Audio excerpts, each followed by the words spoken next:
I'm live. Yeah. Well, Tony, as soon as I walked to the door, Tony said that I'll be right back. I got to run out for some smokes and ran out the door on his Harley. We don't have anyone in here yet. 1, 0. Who's going to be first?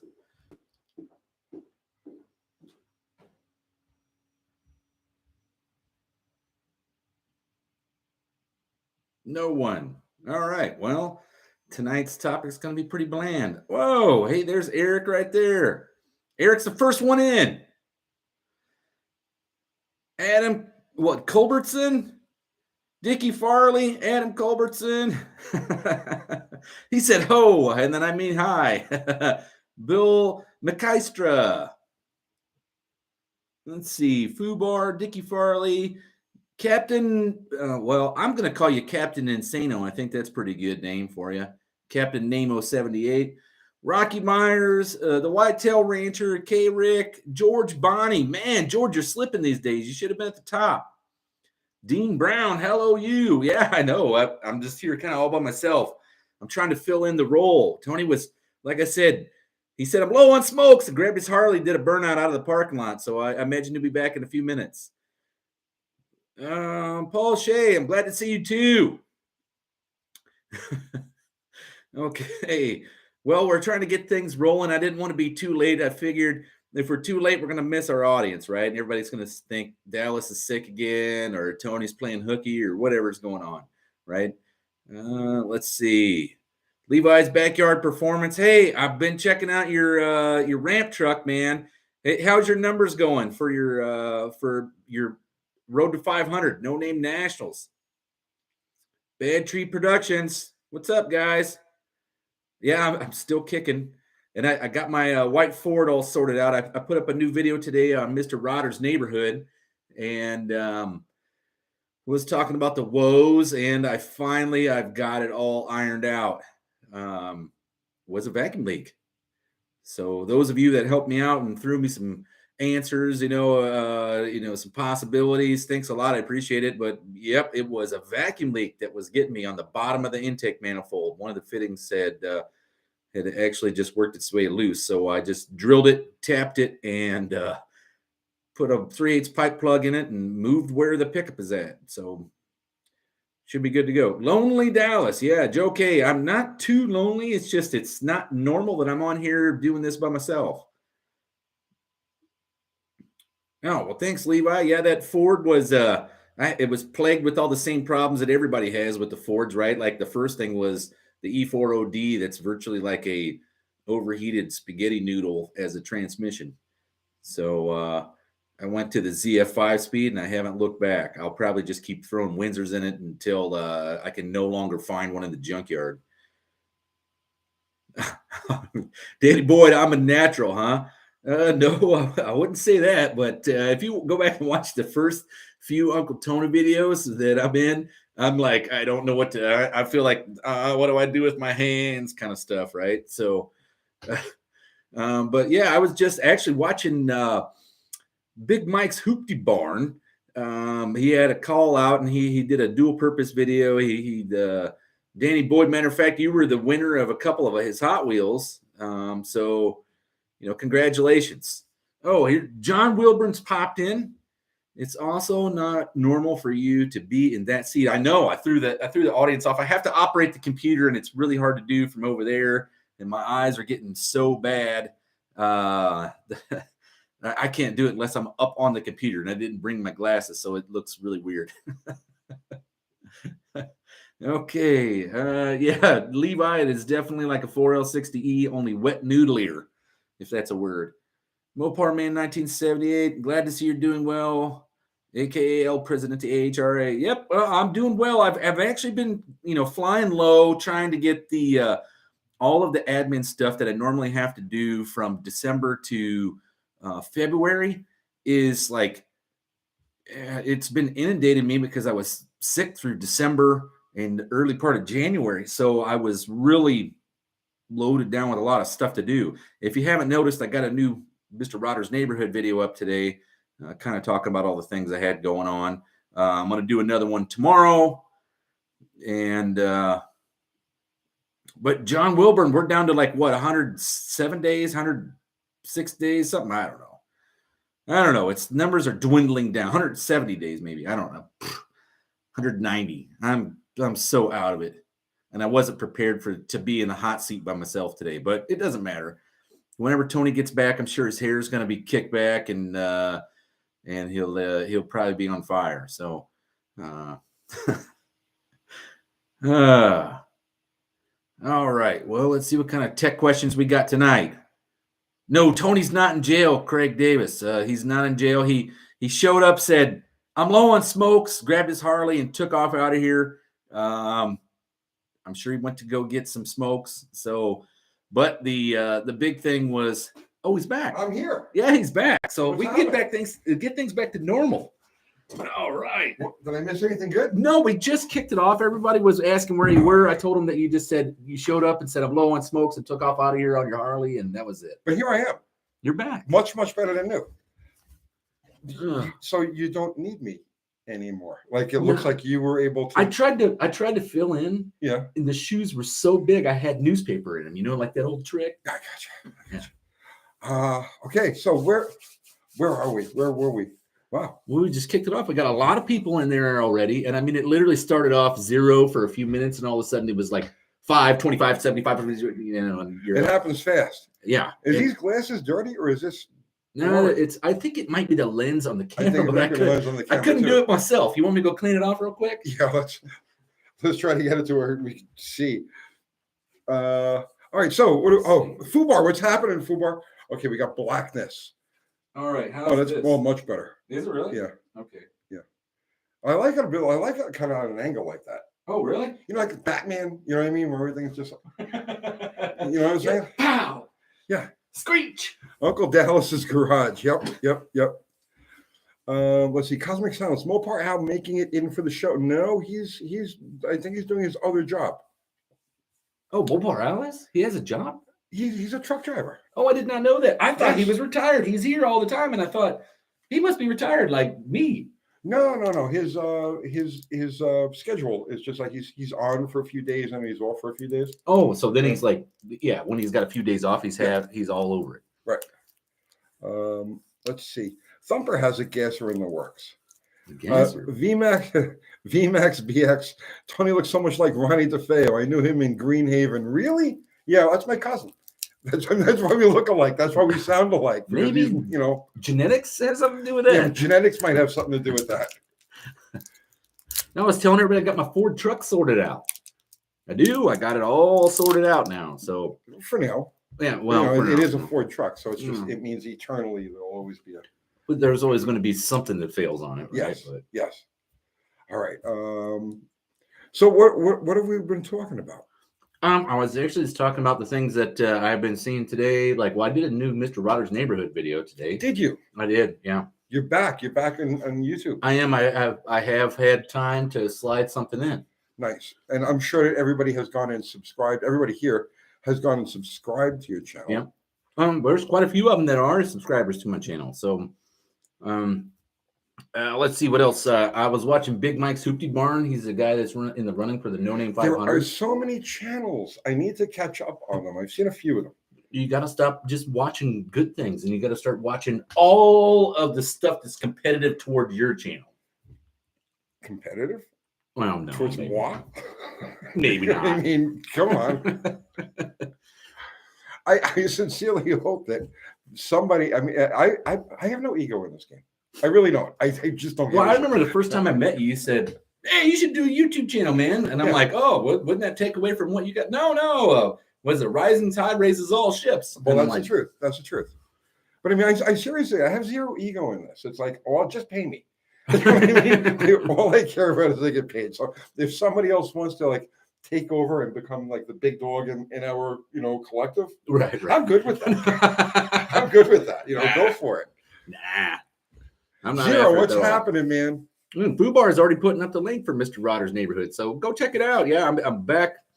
Finally got kind of caught up with all the admin that I was doing. The project hasn't stopped. It's just I just stopped recording the stuff I was doing. Right, I just didn't have time. Really, the time doesn't take the video doesn't take the time. It's the editing and all the freaking chopping and pictures and doesn't have time for it. Uh, Oh, here's Mike Luna says, Mike Luna. "Love your show." Okay. Right. On a 50th anniversary challenge RT, my question on the badge: there is no number of 70 like my friends. What does that? Oh God, Mike, I have no idea. But I'm sure there's someone. Excuse me. I'm sure there's somebody in here that could answer that. I wish I could.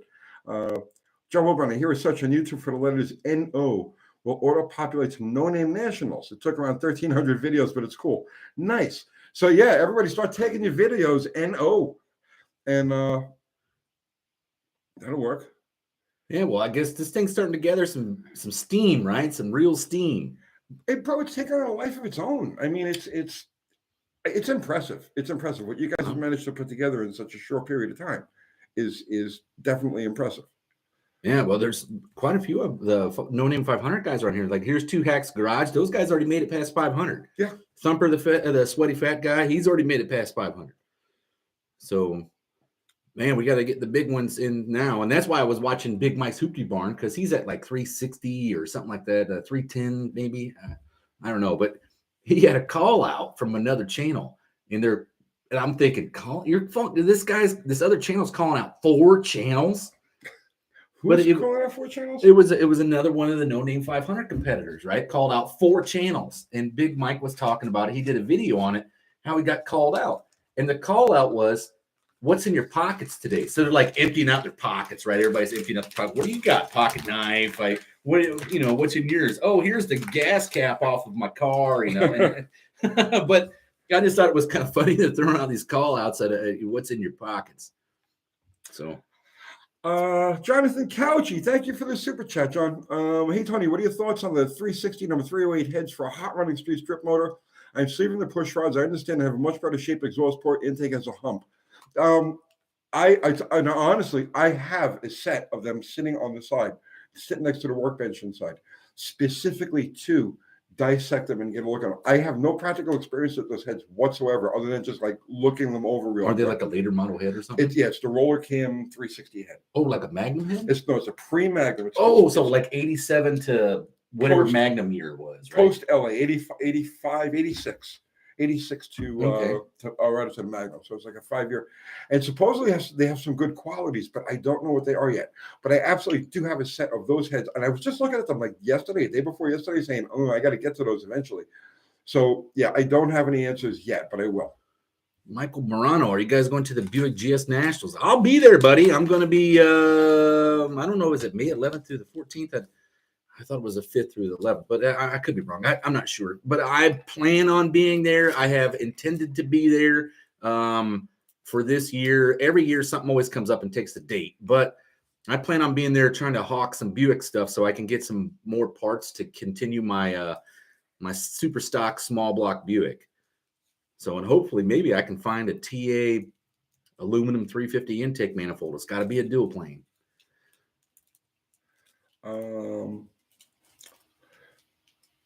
Small block Mopar, no. Big block Mopar, yes. They're all beautiful. Man. All of Mom Mopar's creatures are beautiful.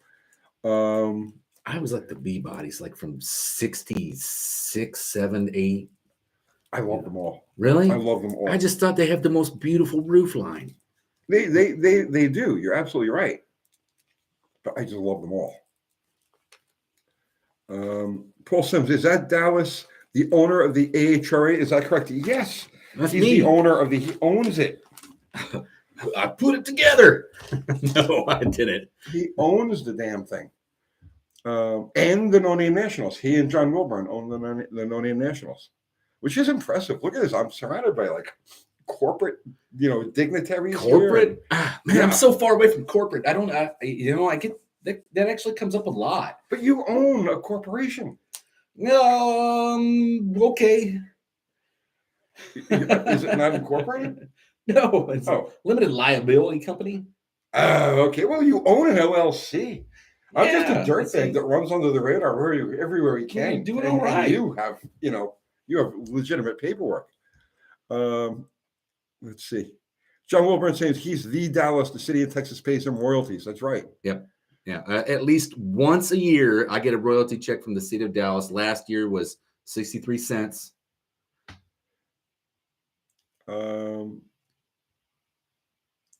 Let's see. Ari got the brakes working on his Dart today. Congratulations, Ari. It's another step towards being on the road, man. Them are generally more important than the whoa, right? Like, it's great when oh man, this thing gets up in boogies, and it sucks when you go to push on the slow pedal. Now you see, nothing happens. I like that little adrenaline rush. Do you? Yeah, it's more interesting. Acceleration, it gets boring after a while, but you know that question mark when you hit the brakes always gets your attention. It always gets your adrenaline going, and I'm down with that. I mean, like, I'm down with that.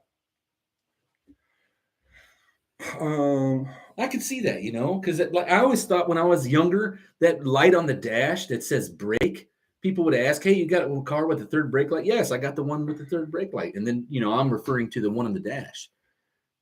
Bad Tree took his daughter to school in a Barracuda today. She was so happy. Awesome. See, that's my plan. That's a beautiful car too. Let's see. Tedesco 455. Have either of you run a car without inner fender wells on the street as a daily? What issues were there? Oh, there's going to be crap all over the motor. You better have an air cleaner on it for sure, because it does kick stuff up a lot. Like, especially when it rains. Oh my God, do they steam? Yeah, see, I've never because I've always dealt with street cars. I've always dealt with unibody cars. I've never had one without inner fenders. I've had fender well headers where it's partially cut away, but I've never had that deal like with a GM car where it's just like there's nothing there. Oh, yeah, you had the unibodies, right? Right, so, unibodies. Yeah, no, I had a G body once that I did that too. Oh yeah, I forget. That's why it's so dark in here. I couldn't. Yeah. Well, I failed. That's all right, but you tried. You got things started.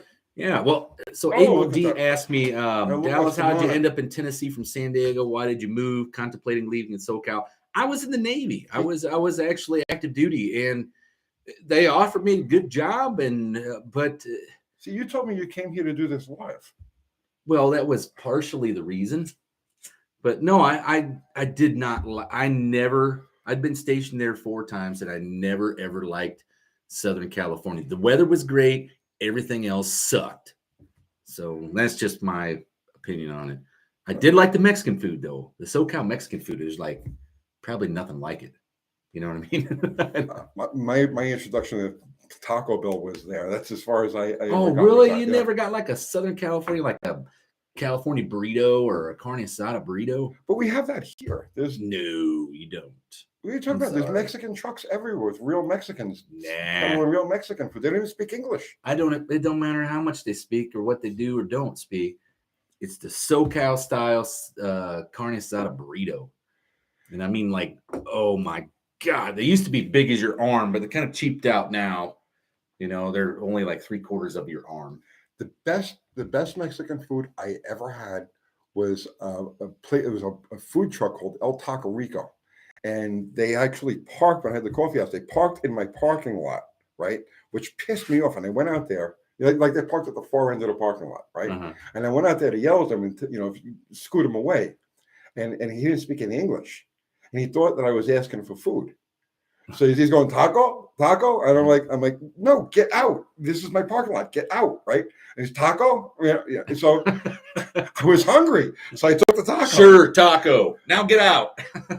So the next thing you know, right? I'm eating tacos like there's no tomorrow. It's like, and then I'm buying tacos for all my regulars inside. Like I spent like $200 on tacos that first night.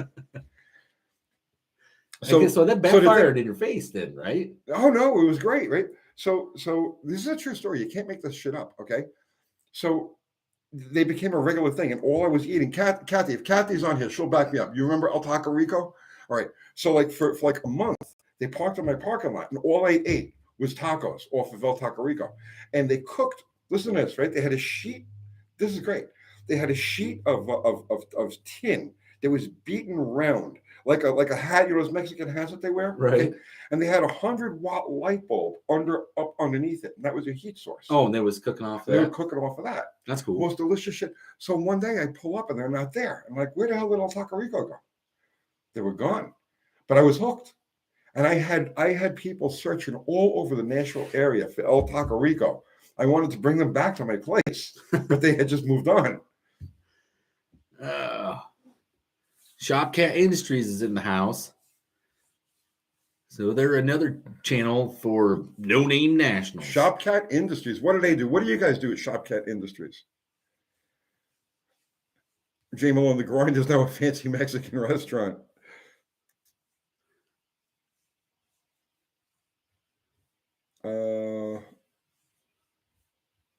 Well, we don't have just Taco Bell here. This place is starting to blow up. Like, that's one thing that's weird. Middle Tennessee is literally blowing up like probably California did in the 50s.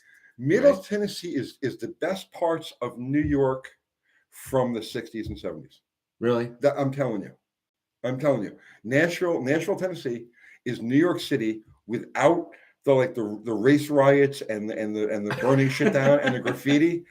It's New York City in the 60s and the 70s. The neatest thing I liked about here was I literally moved from California. I just retired from the Navy. I knew no one here, right? And we move in, and as soon as I'm like unpacking, my neighbor comes over to my house when we're unloading stuff in the truck. Hey, how you doing? I'm John. Stuck his hand out. I'm like, I've never been stationed anywhere where anybody had done that. I'm thinking, all right, this dude's about to roll me, or stab me. Or, right. Yeah, nice to meet you, John.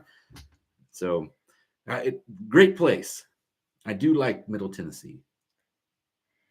So, Shopcat Industries, I acquire old junk, mowers, snowmobiles, record players, whatever, but waste a bunch of time and money on them, and my kids and cats help. Why? Why That sounds like that sounds great. Awesome business plan right there. You're having fun, man. You're surrounding yourself with like cool stuff that you like, and you're screwing around with it. You're living a life. Nobody's better than you. Ernest Davis says he owns an 89 B250 with a 318 with throttle body. I adjusted the distributor as you suggested, and it has come alive. Thanks. I enjoy your channel. Thank you. I appreciate that. That's what we're here for. That's what we're here for.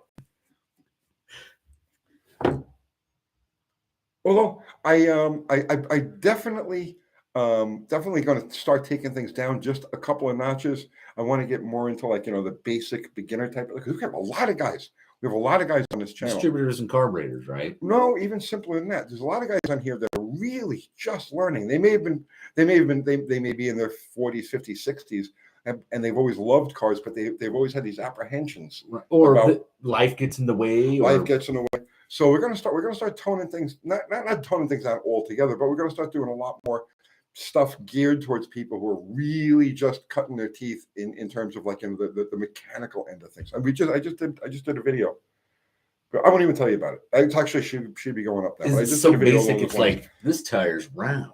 It's a little bit more involved than that. A little bit more involved than that. Man, is it starting to rain? We have it's the weirdest weather today. It's like 90-mile-an-hour winds and 80 degrees. Well, we have tornadoes coming.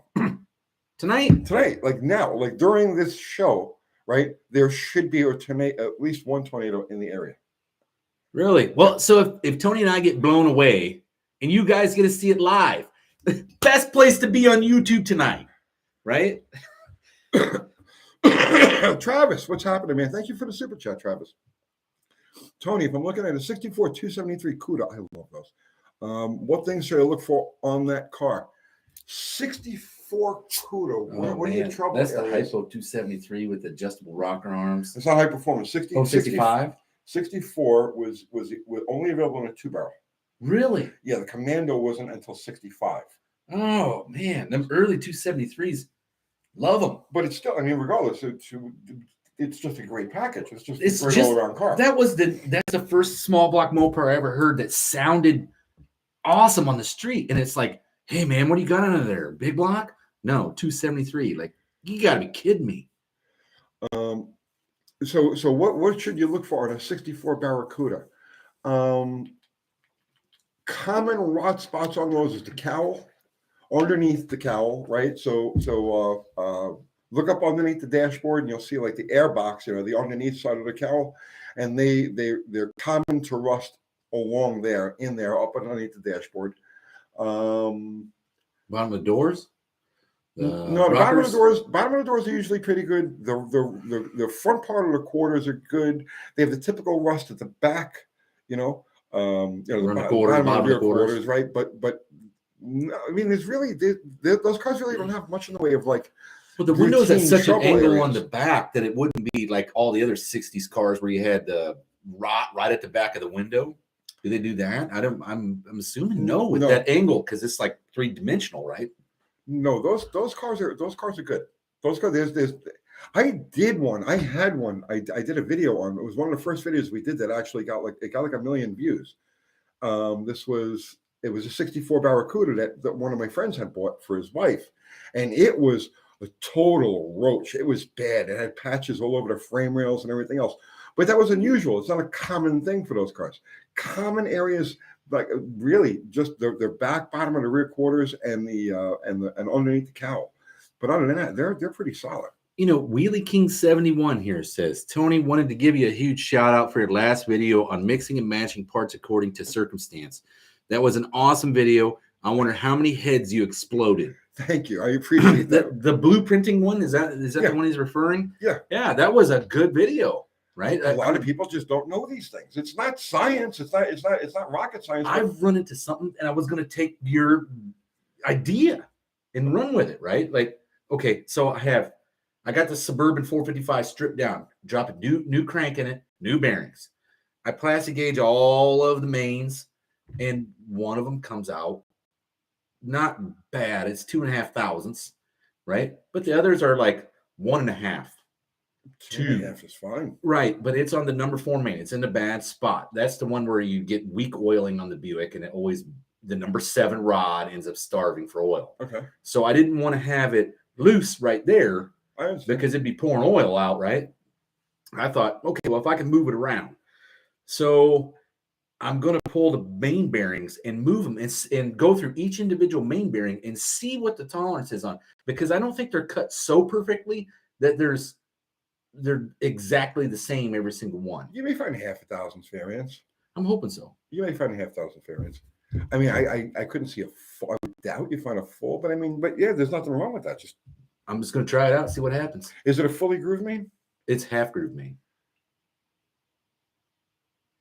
So why don't you just use 2 uppers? Make it fully grooved. Well, because it don't have a hole in the bottom one. It doesn't have to. The oil. So what we do with the Mopars is they have just a grooved upper and no groove on the lower. Right, that's like a Buick. So you use 2 uppers. There's no hole in it. So you just drill the hole? No, you don't have to. The oil will migrate down in through the groove. The whole groove will fill with oil. There's no groove if I just use 2 lowers. No, you use 2 uppers. Oh, 2 The upper is grooved. The upper is grooved. The lower is not grooved, right? Huh. So if you have an oil starvation problem, a typical oil starvation problem to those cylinders, like number 7 would happen to be, then what you do is you take 2 uppers. So instead of having a lower in the cap, you have a second upper, and now it's going to be fully grooved. And you'll increase the volume of oil. You won't increase the pressure, but you'll increase the volume you'll double the volume of oil that goes to that rod. Oh, I didn't think of that. But that's why I make the big bucks. Well, I guess so. Okay, where are we here? Yeah, see, I'm just trying to get close to 2 because that's the one main that starves. And I can move the whole bearing set and move it to a different spot, but I don't think that's going to do anything. It's the crank that's smaller technically, right? So just wanted to see what the differences were between the bearings. What I'm saying is if you're having if there's a typical problem where one rod is typically getting starved, then put a fully grooved main in the main that has the drill passage to that rod. Right. No, I understand. And though they don't normally have an oil starvation issue if it's just a regular motor, it's just when you start hot rodding them, that's the one that always starves, number 7, for some reason. And it has to do, I'm sure it has everything to do with the volume of oil the main cavity flows, or your oil gallery, right? And that's the one where it starts to get weak. Michael Morrow. This is a story I wrote literally 35 years ago. Okay, and it still gets. So Michael Morrow, whatever happened to the guy who ran the speed shop who told you the story of the quarter mile, and why did you change the names from the Mud Brothers to the Mutt Brothers? The guy, well, okay, his name was Barry Petard. And he was known in the area as Fat Barry. That was his street name. And he didn't run this. He didn't own the speed shop. The speed shop was New York Speed on Castleton Avenue on Staten Island, and he was the desk guy. He worked for him. So Barry kind of took me under his wing, and he saw that I had this burning desire to compete. So he took me under his wing, and he just taught me as much as he could. Mostly the discipline and mindset and shit like that, and it really served me well. I looked up to Barry. He was like a big brother / other father. And Barry died. He had a heart attack. I guess it was around 1989, 1990, or thereabouts. About when you were going top fuel racing? Yeah. Barry actually tried to set me up with a funny car deal in Australia because he had an in there with who the hell was it? I don't remember. Reposardo?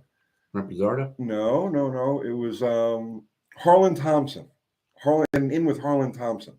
And they had set up a deal in Australia, and they were looking for a crew and a driver in Australia. And I decided not to take it. I wanted to stay here because at the time I was just starting to do the magazines. Yeah, I was a kid. I was 24 years old. So Barry died. We had a heart attack around 1988, 1989, maybe 1990 or thereabouts.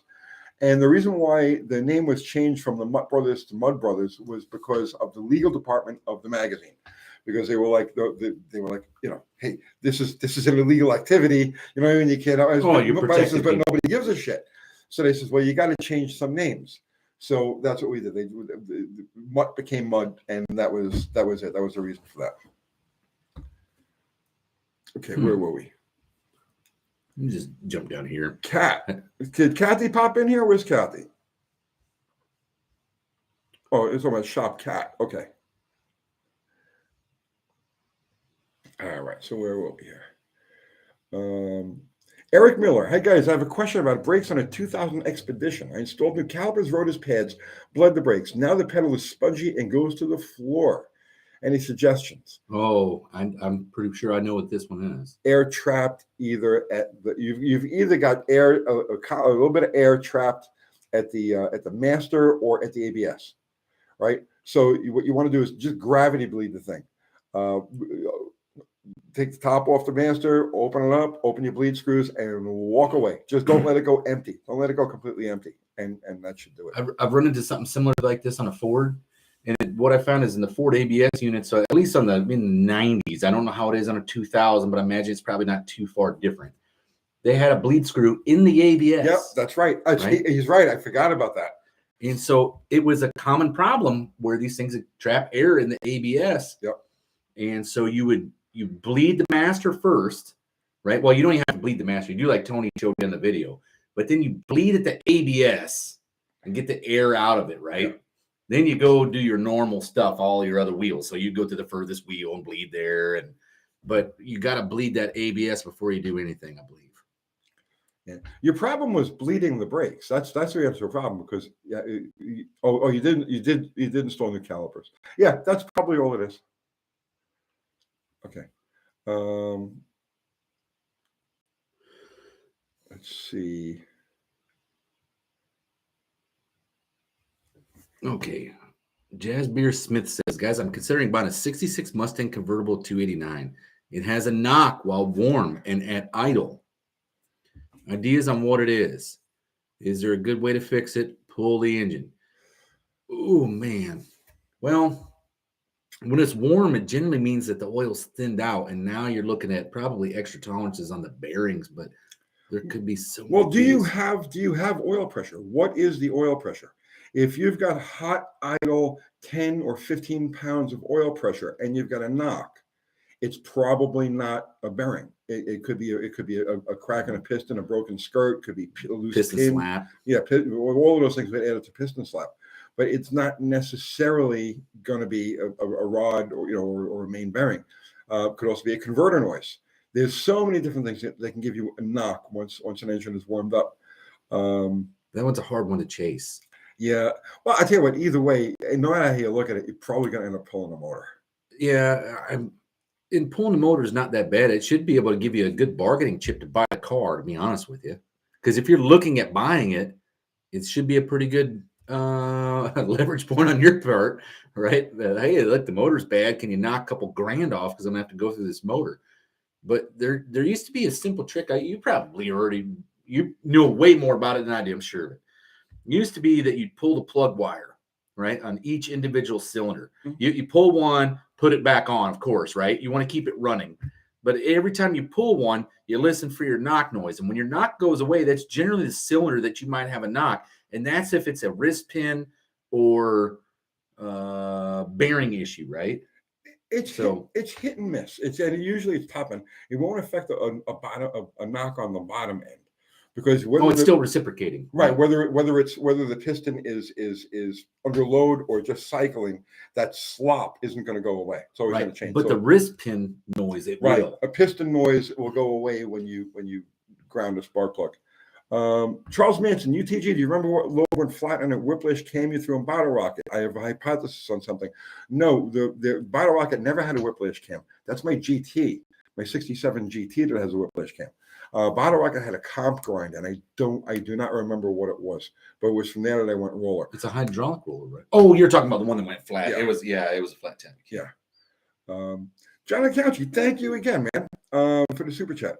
I am making a YouTube series on porting the 360 heads and also ported the intake either for TBR or 4-barrel conversion. Like any 360 heads, they have a lot of potential, especially the exhaust. Well, then I will watch your video before I screw around with mine. So Thumper, the sweaty fat guy, says, who's doing the tunnel ram shootout with Andy and I? Tunnel ram shootout with Andy. I guess they must be doing something at the No Name Nationals with a tunnel ram shootout. I didn't know that. You got me. I have no idea. I need to keep my mouth shut, or I'll end up dragging 6 cars to the freaking No Name Nationals and have no time to run any of them. So, Dizzy Izzy, my Buick build, 63 special, I'm assuming is what you mean. And I haven't done anything with it since I had caught the vid. I kind of lost motivation with it. Well, not really motivation. I just ended up getting behind the 8 ball, and I didn't have any spare time to be screwing around with that thing that wasn't going to run for a little while. So it's still sitting there on the table. I got to finish the oil pan, finish the windage tray, and rock arms. And then I just need an intake manifold, bolt it all together, add some oil, and break it in. Travis Moore, I saw a YouTube video of a guy cutting the gas pump pressure down to 3 psi and using what I guess is a lawnmower carburetor on lawnmower carb versus Ford 302. Thunderhead 289. Using a 3D printed adapter. Well, why? I mean, seriously, why? I mean, you could run an engine off anything. I can run an engine off of a can of brake clean. I can run an engine off of a can of hairspray. I can take an eyedropper full of fuel and just drip it in there, and it'll run on that. But the lawnmower carburetor is only going to give you X amount of airflow. I mean, so yes, I'm sure it'll idle perfectly. I'm sure it'll run perfectly to 20 or 30 miles an hour. But how is it going to make any power to push any wind or accelerate or do any of the things that a car normally has to do to function? So that's just pissing in the wind is all that is. That's pissing in the wind. Michael Morano, do you guys miss PAW? I never used them. I always bought from them guys. They always had the best price, always better than Summit, always better than Jags. It was just, do you want to deal with the mail order? Because it was literally mail order, right? But I loved them. They were a great company, and their shit was never back ordered. Well, I see. Back in the PAW days, we had a couple of speed shops where I was. Well, speed shops were still a thing at that time, right? But no, it was like anything I needed was right there. We had Van Idestein, we had New York Speed. There was BBC. And that's the difference. We could hold it in your hand that afternoon. Right. That's a big difference, right? Right. So I never really had any PAW experience. They used to send me the catalogs. They just sent like 2 catalogs a day. Oh, dude, Like, them suckers were like, I love them. They were in the Navy. I couldn't build anything. I was on a ship, right? But man, that catalog, you could sit there and build 1 billion cars a day just dreaming at that catalog because it had like virtually every part. Like if you looked at JE Pistons, right? You look at a JE Pistons ad, it's going to have like small block Chevrolet, small block Ford, small block Mopar, and big block Chevrolet. That's all they're going to have on the whole ad. You look at PAW, and it's got like Studebaker pistons, right? And you're like, holy crap, these guys got everything. The thing I remember from PAW, the catalog, was on the cover. They had a supercharged. It was the most beautiful engine. I was a Hemi snob, right? I hate Hemis. I despise Hemis now. But I was like a Hemi snob, right?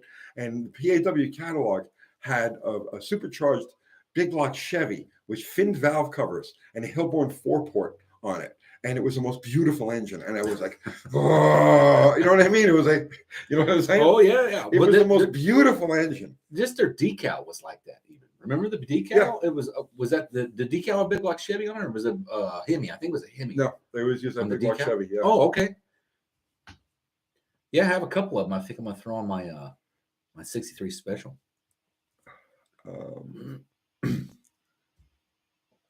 Let's see. Don't forget accessories for good old J.C. Whitney. Yep, I remember that. Look how popular Uncle Kathy is. She just jumps in here and she's like the social butterfly. It's like everybody wants to talk to Uncle Kathy. Everyone wants to say hi to Uncle Kathy. Well, you already know why. She's a sweetheart. She's probably the nicest person I ever met. She's one of them. She's a very nice person. Kathy used to type all Tony's articles. Did you used to type my articles?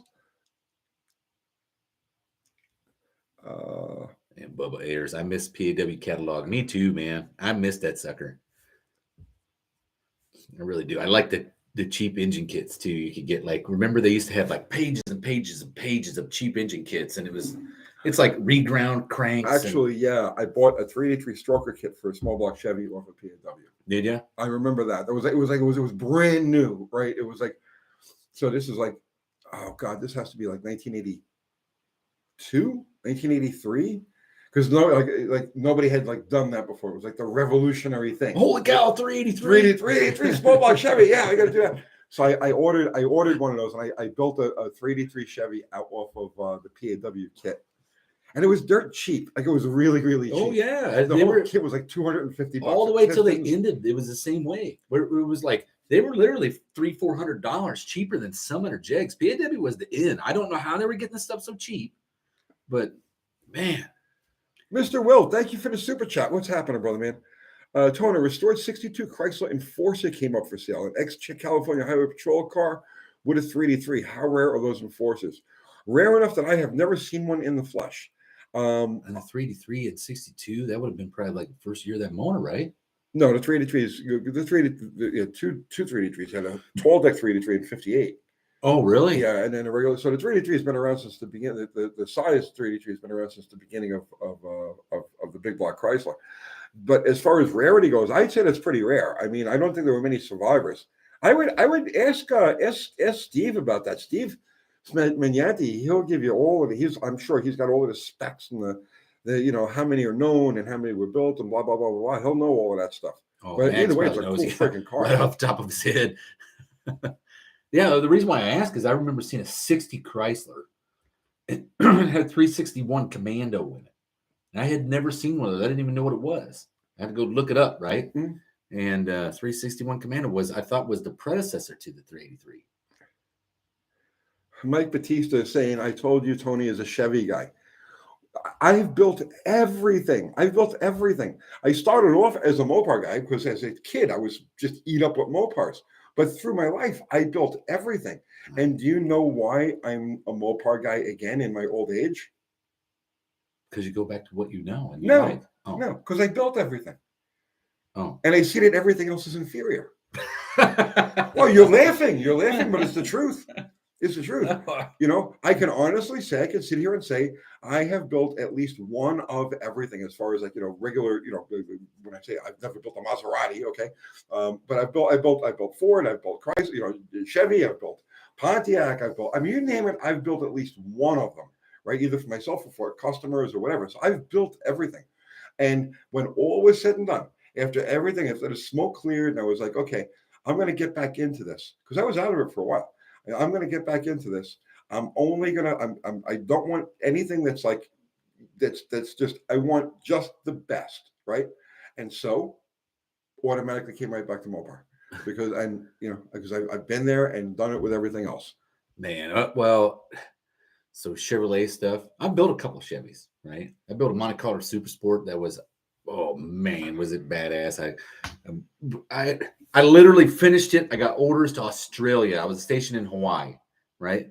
I finished it up, and I'm like, oh, I'll put it up for sale, and no big deal. I should make some pretty good money on this. I painted it. I put a motor, a tranny in it. I mean, it's a pretty mean machine.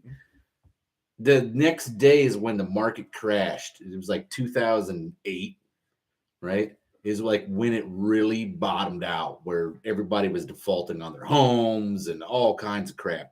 And it sat at the Air Force Base in Pearl Harbor for like 6 months. I had dudes steal the badges off of it, the wheels off of it. I was like, oh my God, man. Terrible. But back to, and you got the super chat here. We got a super chat from Hemi Head 68. Thank you, sir. Do you prefer any particular brand or type of head gasket? Turbo has engine versus straight aspirated. Oh, if you're in turbo engine. Okay. My preference is always towards a steel shim head gasket when it's possible. You know, because the steel shim head gasket, no matter how you look at it, the thinner the head gasket you've got, the less possible distortion there's going to be between the head and the block. So the steel shim gasket offers the absolute minimum amount of gasket. Nothing really to ever go wrong with them. For full on, all out applications, I prefer a copper gasket with a stainless steel O-ring. And in between, all right, so you've got the basic, I like the steel shim. You've got the let's go nuts, yeah, right? Copper with a stainless steel O-ring, and in between that with the composite gaskets, I really don't have any preferences. I like the multi-layered steel ones, but no, I don't like the multi-layer steel ones. I found that they weep water. Yes. And they also require a certain RA cut on the head and the block to make them work. But they do hold in all those combustion pressures generally. Because I've hit 302 Ford stuff with ungodly amounts of nitrous that should have just puked at 302. And the head gaskets didn't come out. So. Yeah, but you're only using them for a very short squirt. Oh, right. For the long haul, you know what I mean? I don't like the MLS gaskets tend to, like you said, over time they start to weep and seem to do all kinds of weirdnesses. Yeah. You know?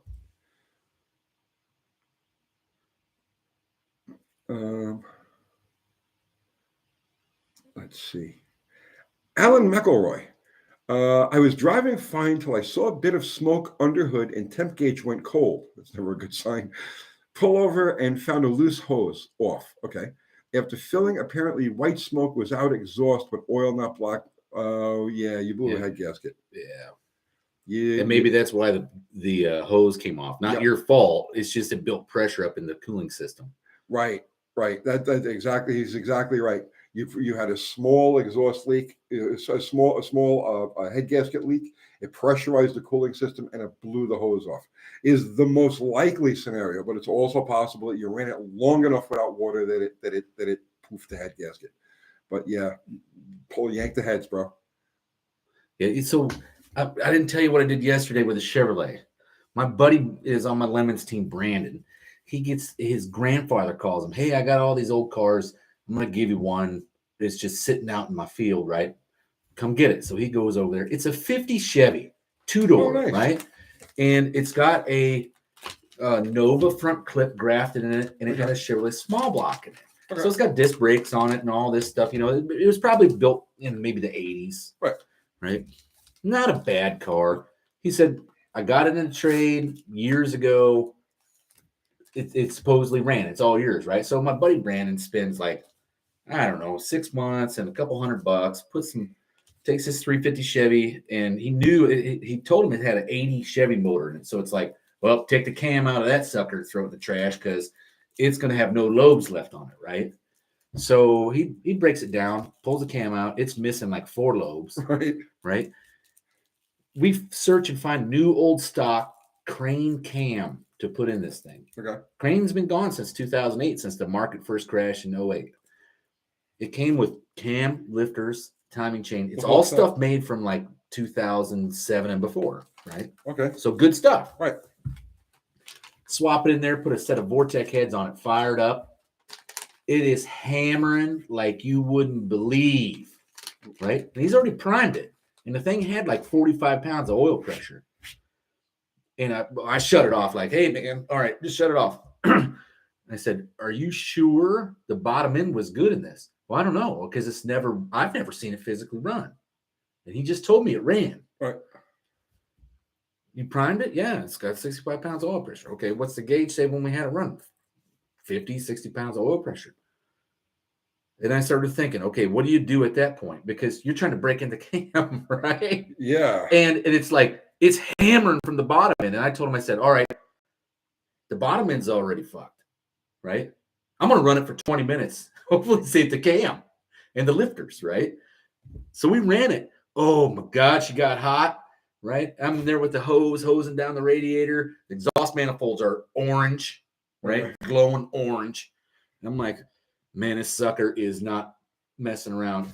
It starts to lower, starts to drag in RPM, and I'm like, all right, shut it off, right? Like, because I could see what was happening. It's like welding the crank to the rod, right? And it's about ready to come loose. And so that's where we're at. I felt so bad for him, like, because you put in all that work and you didn't know if the bottom end was good or not. But did you get the cam broken? Cam's broke in. Well then. So now at least the cam and the heads are salvageable for another small block, right? You just hope that it wasn't throwing like a bunch of metal at the cam while it was. I don't know. I think what had happened is it spun the bearing, and that's what has caused this whole thing. But man, it was loud. God, it was loud. I think it's like number 1 and 2 rod. But I didn't want to lose that cam. You can't just go buy that stuff right now, right? So, but he searched for like months to find a cam. That's a shame. Yeah. But he got pays to take the extra step and pull it all apart. Yeah, I think so. Everything over. Michael Morrow, Uncle Tony, you ever worried when Buick Turbo 6s line up against your 5-liter back in the day, or are you that confident? The Turbo 6s were never a problem on the street. This was back in 1987, 1988. The Buicks were not a problem on the street because they were hot, right? And hot, those things were in like quarter mile times. They were like a 1480, a 1490.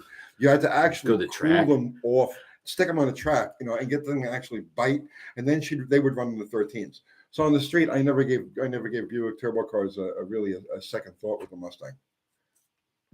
Mopar Al is here. What's happening, Mopar Al? I thought he was on the road. No, well, I mean he might be. He could be on the road. He drives a truck. He might be driving his truck and texting at the same time. He likes to live dangerous. He likes to be on the edge. Send you a thumbs up picture. Yeah. But that's typical Mopar Al. He's always enthusiastic, always ready to throw the thumbs up. Every time I see him, he's always like super happy-go-lucky, right? You never see the guy like down at the dumps. Oh, you know what? There's an interesting thing. Joe K says, I feel like I need to include a Buick 3800 in my fleet. Good candidate for apocalypse motor car.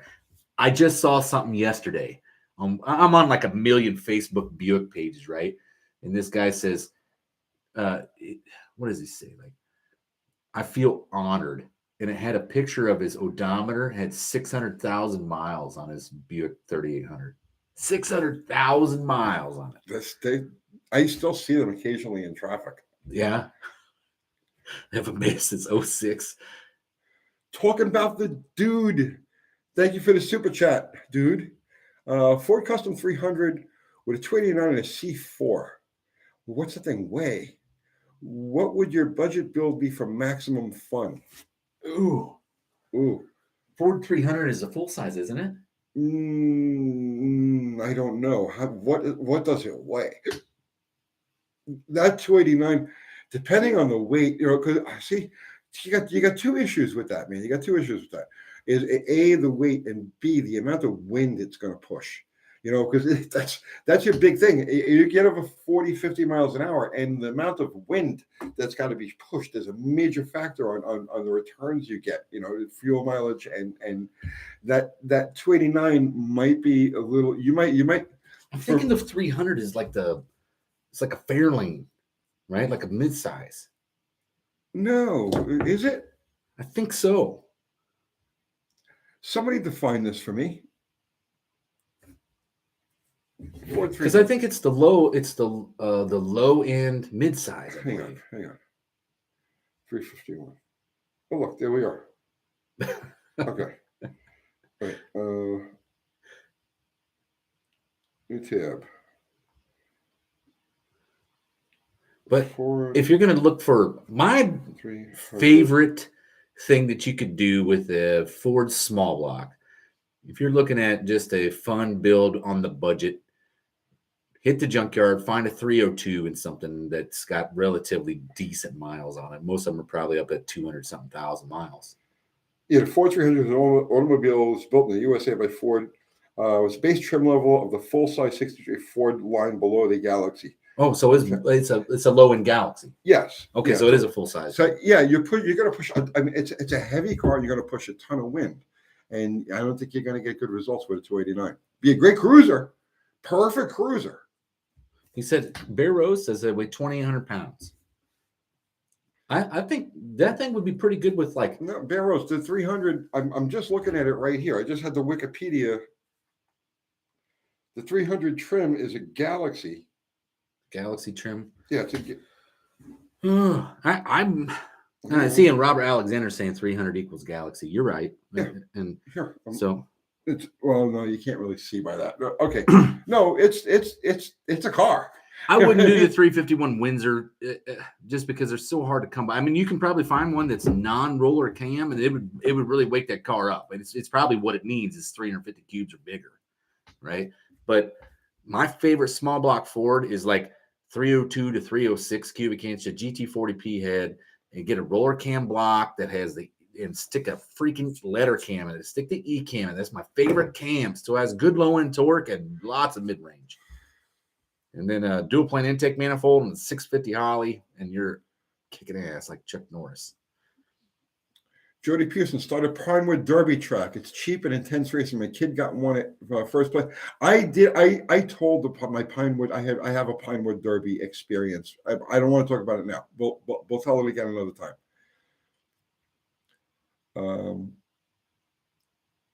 Let's see. Man, well, Jason Fitch, I need to find a 351 Windsor roller. Mine is just about wore out. Anybody happen to see how many miles were on my Ford truck? Gabriel DeMarco, Tony Dallas. If a 1-inch open carb spacer is used on a dual plane intake, how will it affect the torque curve? What about a 2-inch spacer? It increases plenum volume, and it does. I don't think on a dual plane it affects low end torque. I remember seeing somebody do it. Somebody did some dyno testing on this. I would think that it would. Because, I mean, a dual plane intake manifold has minimal plenum. So if you add plenum. In one side's minimal plenum. One side, yeah, but I'm saying in general. Right. Basically, I would think a 2-inch spacer would be more effective than a 1-inch spacer because you're kind of like, more equalizing out the plenum. The plenum. Yeah. I mean, if you can, I'll tell you what, Gabriel, if you can fit a 2-inch spacer, just don't look back, throw a 2-inch spacer. Well, and that used to be the rule of thumb back in the day, right? Like, so when Animal Jim was running the big animal, if you look at his 427 FE motor, mm-hmm. He's got 2 of those 2-inch spacers stacked on top of each other. Right. And that was like the typical thing to do. Yeah. If you wanted horsepower out of it. Yeah. If you look at, I love, if you look at the old AHRA GT cars, mm-hmm. where there were big blocks with 2-barrel carburetors. Right. Okay. Right. They used to run these just stacked spacers. They would use a ton-of manifold with a big spacer, with a big plenum, and then they would stack spacers on top of that. Yeah. And the 2-barrel. There was one guy I remember had like a grump lump type of scoop, and then another little scoop on top of that. The secondary lump. Guy Billington, thank you for the super chat. Oh wait, Hang on, guy. I'm going to get to you in 1 second, my brother. Levi's Backyard Performance. Tony, I'm stuck at 239 subs and not sure what's next. 240 subs would be the next, right? I believe right? so. Yeah, Levi, 240 would be the next number of subs. And Levi, did you attend John Wilburn's? He did I don't know. I want to throw a symposium out there, but it wasn't really that. He got a gathering all the No Name 500 channels out. The big things that you need to do if you're doing your channel, I mean, Tony can chime in here because he's the king of this, right? But you really need to keep the videos under 15 minutes, right? And then you need to change your topic every week. It can't just be built on top of something. You want to do something different every week, really. So you're not forcing somebody to go back and look through your old videos to find the one you're trying to reference. But in the meantime, let's solicit some subs for Levi right now. Levi, yeah. Panhandle. Yeah, seriously, now's the time. Scoop them up. Anybody who might be interested in what Levi, tell the people what you do on your channel. And Fubar always puts up the links, so he'll put up a link to your channel. And guys, if you like what you see, go there and sub. I watch this guy almost every time. I'll tell you what he's doing. Yeah. He's got a ramp truck that he dug out of the weeds, and he's building a ramp, like a 80s ramp truck, a square body Chevy. Okay, right. I remember that. But he's got an LS motor in it, and I mean, it's pretty neat. And then he's got a Laguna S3 that he's working on, which, in my opinion, is one of my favorite Colonnade body styles. Right? The Laguna, that Chevelle body style was a good-looking car, and the Laguna just had a bitchin' front end. NASCAR piece, right? Yep, that's what it was intended for. Yeah. Okay, Guy Billington, I'm sorry, my brother. $5. I'm trying to decide what I want to do for my first project car. I'd like to do an A body, so I'd like to know what the best combination for a fast, economical A body. Okay, your best A bodies, in my opinion, everybody has different opinions, right? Your best A bodies are your 67 through 72. Those are also the most sought after, so you're going to spend more on those. The early A's are lighter, but they're more difficult to work with because they have tighter engine compartments. On the early A bodies, the motor is 2 inches further forward. Early A body has the same exact frame rails, but there's a different firewall, and the frame rails are 2 inches closer together to each other. So while you have good lightweight and you can get good bang for your buck on the early A bodies, the best ones to work with are the 67 through 72s. 73, they start to get heavy. They had the crash bars, they had the 5-mile-an-hour bumpers. And I mean, I have lots of love for the 73 and through 76 cars. To avoid, avoid 1976 A bodies like the plague, unless you plan on completely rewiring it. They went to a different style under dash wiring harness take my word for this. Stay away from 76 A bodies unless you're going to rewire the whole car. But your best bang for the buck is going to be a 67 through 72 car. 318s and 360s, forget about 340s. They're around. Collectors want them, they want a bunch of money for them. I actually prefer the 318 over the 360. I find that I get better results out of a 318 than I get out of the 360. But either one will do you great. A 360 Magnum out of the junkyard, with whatever you want to put around it, is almost bulletproof. Couple it up with a 904 and send it. Mr. Will's Dying Breed says best bang for the buck A body is the Buick Skylark 7072. Oh, yeah, that's one way. But I was very partial to the 344 speed cars. Those are the ones that that is your L79 Nova, right? In the Mopar variant. It is a high whine and bitch and screaming small block with a 4-speed. I mean, you can't go wrong. Mike Batista, 360 Magnum from the junkyard with a big roller cam. What do Mr. Will? What do I like? That the Buick question or the Buick.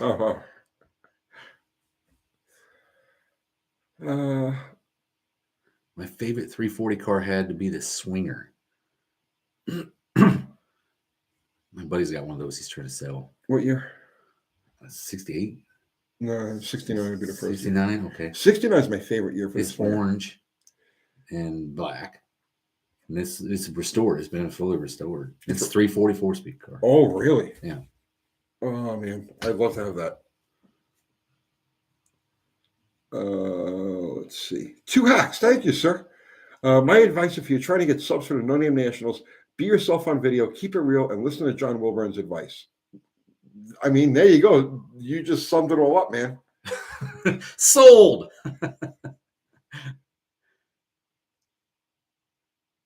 Let's see. Okay, Nicholas R. The other day, I was pressure testing the cooling system on my 72 Monte Carlo when the radiator failed internally and filled the transmission with water. The old thing I can get away with. Drain the converter. Yeah. Drain the fluid, but you have to drain the converter.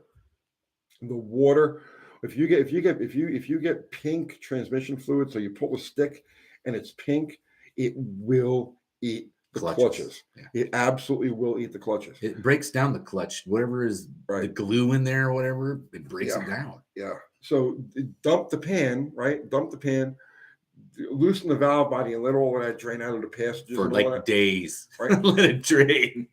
and if your converter has a drain plug, drain that converter.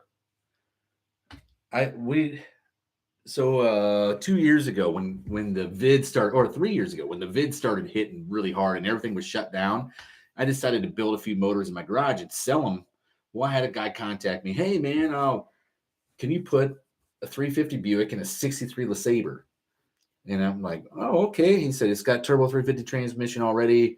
You just got to make it all work. Okay. So I go look at it and the motor's like 8 inches further forward and 4 inches higher than it should be. And it was a hack job. So I cut it all out. I put it all back in. And he was like, I talked him into using a turbo 400 because in 64, they came out with a turbo 400 and you could get the linkage and everything for it, right? Instead of the turbo 350. And he says, okay. So he gets me this turbo 400 and it's like, hey man, here's your turbo 400 that you need to put this thing together. And he's passing to me, water's pouring out of the, like where the dipstick tube goes and stuff. I've bought transmissions like that. Have you? And I'm like, oh man, I need to take this sucker apart. So I pulled the pan off and it had like pine needles in it and water to the top. And I called him and said, I don't know if this one's going to work, man. He's like, well, can you get rid of the water? Yeah. So I bought a gallon of WD-40. And I poured WD-40 in that sucker, man. And WD-40, if you guys didn't know, it stands for water displacement 40, right? I figured the WD-40 was probably better for it than water. So once I got it all cleaned out, then I just trained it upside down for about a week. And I'd hit it with some brake cleaner and try to wipe as much crap off as I could. But it worked. It seemed to work. Let's see. What Jersey Boy Greaser? What's your opinion on the Oldsmobile rocket engines, especially the 324? I have no real practical experience with them. I mean, I know them, but I don't know them. You know what I mean? Like to say, oh, it'll do this or it'll do that. I just know them as regular engines that I've done regular, maintenance, repair, whatever on over the years as a mechanic. They were the hot race engine for at least the late 50s, early 60s. Yeah, they were popular until around 62 or 63. Right. Less than zero says, Dallas, in your G-body cars, did you stick with the 7.5-inch rear end? When I was messing with the G-bodies, that's all there really was. You had to find a Grand National or an Olds 442 or Herschel's to get a rear end that would hold up to any kind of abuse. So I did run those 7.5s, and I broke every one of them. So they're garbage. Your a turd is a turd. Yeah, I mean, all you have to do is put slicks on it and just keep a dustpan and a foxtail broom in your trunk, right? Because it's going to gack that rear end. Nate B, is there a best era of Slant 6 to build? In my opinion, the 81 through 87 motors are the absolute best to build. So I would use a regular slant in like any car, and you're going to get pretty similar results out of all of them. But if you're building a high performance slant, The 81 through 87 motor has the smallest, lightest crankshaft. They eliminated most of the crankshaft. The crank is 20 pounds lighter than the earlier motors. And that's for fuel economy because it was that was the OPEC deal and all that crap around 77, 78, right? So then it would have been hitting the road in 79, 80. Well, here's what happened. And I did this video. I did a whole video on this. When the Slant 6 was first designed in 1958, right? It was basically the pre-interstate era. See, today, you think everywhere you go, you're going to just jump on the interstate and go. Right. Okay? And it was also a period of time when automatic transmissions were generally found in smaller or economy cars. So they all had 3-speed transmissions. And they were all intended to be used in that 40, 50, 60 mile an hour range Where on two lanes. So here's the important part, okay? Chrysler 3-speed transmissions did not have a synchronized first. They had a synchronized second and third. Okay. So what they needed was, so you're slowing down in traffic, okay? You're still rolling.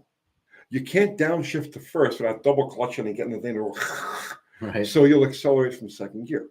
They used a heavy crankshaft to work as a flywheel effect, to make that takeoff smoother. So you had some inertia, some stored inertia, right? Right.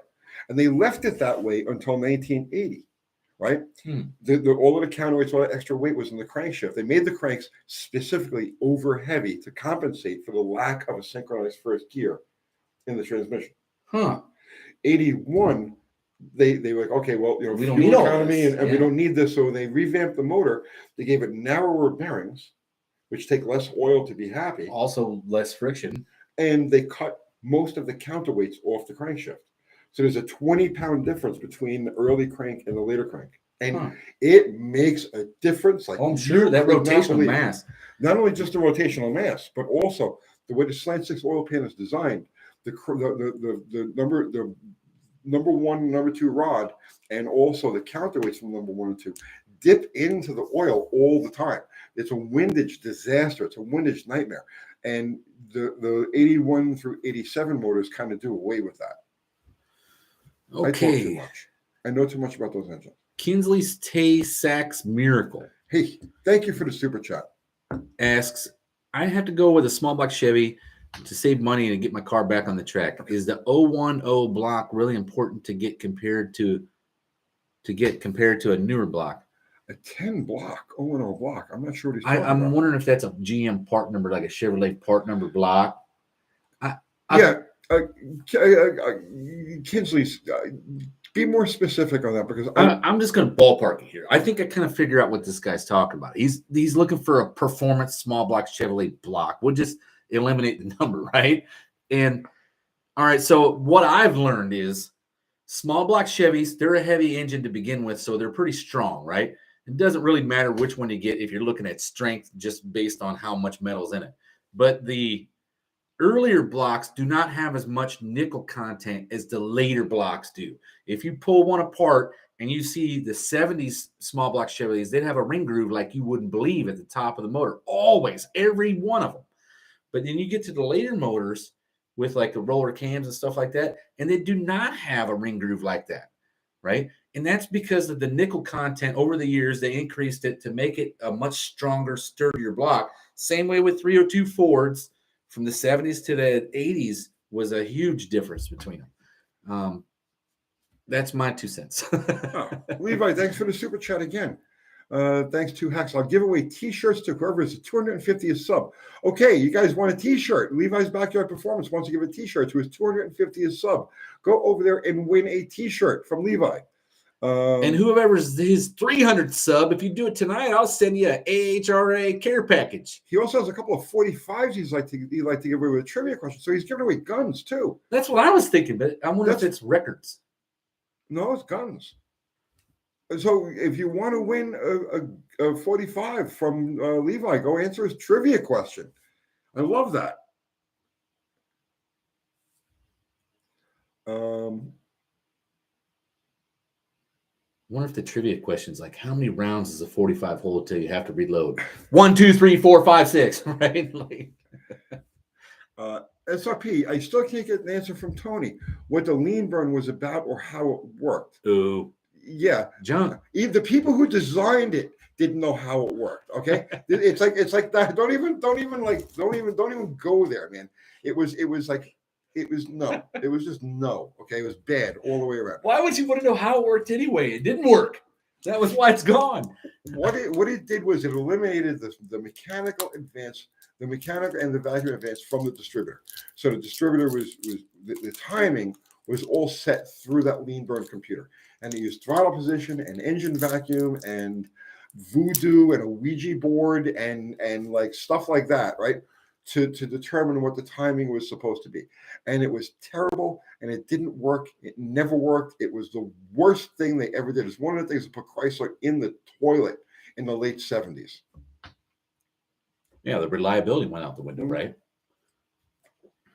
Tonka had more accurate and sophisticated electronics in their stuff than Just Be Custom Cars. Do you have any black AHRA shirts? I do have black AHRA shirts. well, look at you. Go over to eBay. Actually, you can go to ahra.com, click on the link for our merchandise. It'll take you to our eBay store, and it'll show you we have the black sportsman shirts available. So you can buy them right there. Yeah, Alan McElroy. Hi, Tony. Lost some coolant, but oil's still okay. But okay, you're the guy with the cooling system. It's rare that you'll blow a head gasket and have water in the oil. Usually the breach in the gasket is going to be between a combustion chamber and a water jacket, not between a water jacket and an oil passage. So it's rare that just with a regular head gasket, that's the only damage that you'll get any water in the oil. So And usually go out the exhaust, right? yeah, go out the exhaust. Replica, thank you for the super chat. Hello, friends. Getting ready to do an oil pan gasket and a rear main seal on your IROC. Wow, disco era hot rod. I was wondering what you two had for thoughts on two-piece versus one-piece rear mains. I don't think you can interchange Yeah, them. you don't have a choice. You've only got the one piece that's going to go on there. His actually could be a two-piece if it's from like 85 and before. Not on an IROC. Yeah, IROC Camaro it'd be one piece after 86. 86 and later was one piece you're right. main seal. You're right. So he's right. It just depends on the year. The one piece is a better rear seal, and you if you're changing the motor, because if you have an earlier one, you have to use the two-piece, right? Because it requires a two-piece rear main seal, and they're a lot easier to change. Yeah, the one piece. That's one thing I do love when Ford went to that in like 83 or whatever. Oh man, that was so much easier. Yeah. SRP can I get a free shirt? Mine ripped. Oh, sorry. It left my place perfectly fine. Just send me your email address. I'll send you something. Nate B, my 14-year-old son has a strange thing for a 1977 Dodge Aspen on Marketplace. Is that a good car? Yes, absolutely. Go look it out. Go check it out. They are good cars. They had rust issues. The early ones had rust issues. They believe all of them can have rust issues in the cowl, in the firewall. They'll rust. Actually, look right behind the motor along the firewall, and you'll see lines of rust that go like this on most of them. Most of the survivors have rusted firewalls. If you get past that, I think you got a good car. Mopar Owls won the AHRA shirt now. Double XL. Man, you guys can go to our merch page and buy all these. That's how we'll keep the lights on. I can't just afford to give them all away. Yeah, he was asking about an Aspen, right? Aspen or Volare? Same car. Well, weren't those lean burn cars? If it hasn't been converted yet, yeah, throw it in the trash and convert it. Mike Batista, you get rusted on unibodies and they fall apart. No, that was the problem that they had with those cars, rusting, and they literally, I swear to God, no lie, okay, they were rusting on the showroom floor. It was 1976 only, and it was the front fenders. They had an issue with the front fenders, and I offhand I don't know what it was, but it was a problem that they had. They were literally brand new, and they were rusting on the front, the dog leg part of the front fenders. They fixed it. Whatever the problem was, they fixed it. But those cars stuck with the reputation as having, the crazy rust. But that firewall rust is common because they use these two plastic flappers that would allow that water that came in through the cowl to drain, and they would become clogged with leaves and twigs and fingers and whatever else would get in the cowl. Okay, and it would keep the water from draining, and they would rust from that. So, but no, they're generally really good cars. Joshua Hayes asked, need help, 56 Buick engine swap. Prefer a Buick, but will listen to better options. Joshua Hayes, message what you're going to use the car for, and I'll give you some recommendations. Tell them where to message. Well, you can send it to dallas@ahraonline.com as an email, or you can just post it here in another chat. But I need to know what you're going to use the car for before I can give you a recommendation. So Rob Morris is saying Aspens had dual torsion bars in the front. All Chryslers of that era have dual torsion bars. The difference is on the earlier cars, on the A bodies and the B bodies and all of that, the torsion bars run front to back. On the Aspens, the Aspen is an F body. The FMJ bodies, which took over from the A, B, and E bodies, they have their torsion bars go front and then cross over.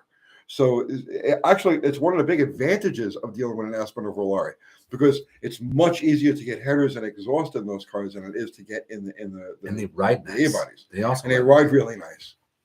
Bear Rose Garage, thank you for the super chat. 547 penny per sub. Just wanted to say thanks to everyone for the inspiration to get out there and push that red button every day. Yeah, awesome. Thank you, man. Yeah, he's already made it. He's made it. Yeah, he's made it. Bear Rose started with like 0 and worked his way all the way to 500. All right. Well, let's see here. Somebody's saying putting a nail head in your 56. It should already have a nail head. Yeah, it would have. If it's got a V8, it's got a nail head. Good night, Hemi Head 68, and thank you. 401 or 425. I tell you what, the only one that's reasonable these days to build is probably a 401. I wonder where is this guy's chat. I'm looking for his chat. What is he going to use this car for? Oh, there he is. Fun Cruiser. Man, okay. Fun Cruiser. It's going to be a fun cruiser no matter what you do with it. If it's a cruiser, it's just... I'd just leave the 322 in it. Seriously. Big Belly Racing. Uncle Tony, was there ever a truck version of the 8 3/4? Yes. Now, there was never a full floating truck version like you'd have on like, let's say, the Danas. So they were all 5 lug. But yeah, they were in trucks. They were in light trucks up until 1974 or 5. J. Russell French, how do you know when your rods are toast? Is it hammering? I think that you have to pull it from the hole in the side of the pan. I had a 351 Windsor that I took apart, and I had put all new rings and bearings in it, and I put it back together, and it was the weirdest thing. It's the first time I'd ever encountered a rod where it was off just enough that when you tightened down, it locked the motor up. Oh, right? I've seen that too. See, that's what I mean about Mopars. That's why I keep going back to Mopars, because we don't have problems like that. I'm serious. We don't have problems like that, but that does happen with Fords. It happens with Chevys. How do you tell if your rods are toast? Oh God. Obviously, you want to check for straightness. Any bluing, they're junk. Any bluing in their junk. Well, no, wait. Let's rephrase that. A lot of them are going to be blue on the top end because when they get installed, changing pins and shit like that. But any bluing on the bottom end. Can you separate the cap? Right. So if you unbolt the cap, you got the cap bolted tight, and you can you just take the nuts off, and after a little bit of wiggling, just pull the cap off. If you can't, then they need to be resized. Oh wow, Rose has got a 364 nail head. Man, that's what you need in that freaking, because that'll almost bolt right in that 56. That 364 was available in like 57, 58. Yeah, and okay, Doug Narden is saying yes, absolutely. He's right. Rod shaped like a question mark is no good. If you pull out the connecting rod and it looks like a question mark, don't use it. And if it's not in straight in any of the 3 dimensions that it is, right? Like side to side, Right. junk it. Right. The Cannot easiest way be to fixed. tell is just with the rod in the engine and the piston, the piston and rod assembly in the engine. Just sight up the rod and you'll see if it's offset in the pin. If the rod is sitting offset in the pin, you know that the rod is bent. Replica, thank you, sir. I know they are interchangeable. I have an 85 two-piece, and I was wondering more in theory terms. Is a one-piece rear just a straight upgrade? Yes, it's a straight upgrade, and it makes life easier because you don't have to pull the pan and do all of the other craziness, crazy stuff to change the seal. Rear seal. On those seals, you take a couple of wood screws, right, and you just thread them into the seal, and it falls right out. Whereas the one, your two-piece, you got to drop the pan, you got to drop the main cap, you got to loosen the crank enough to get it down so you could fish the upper seal out.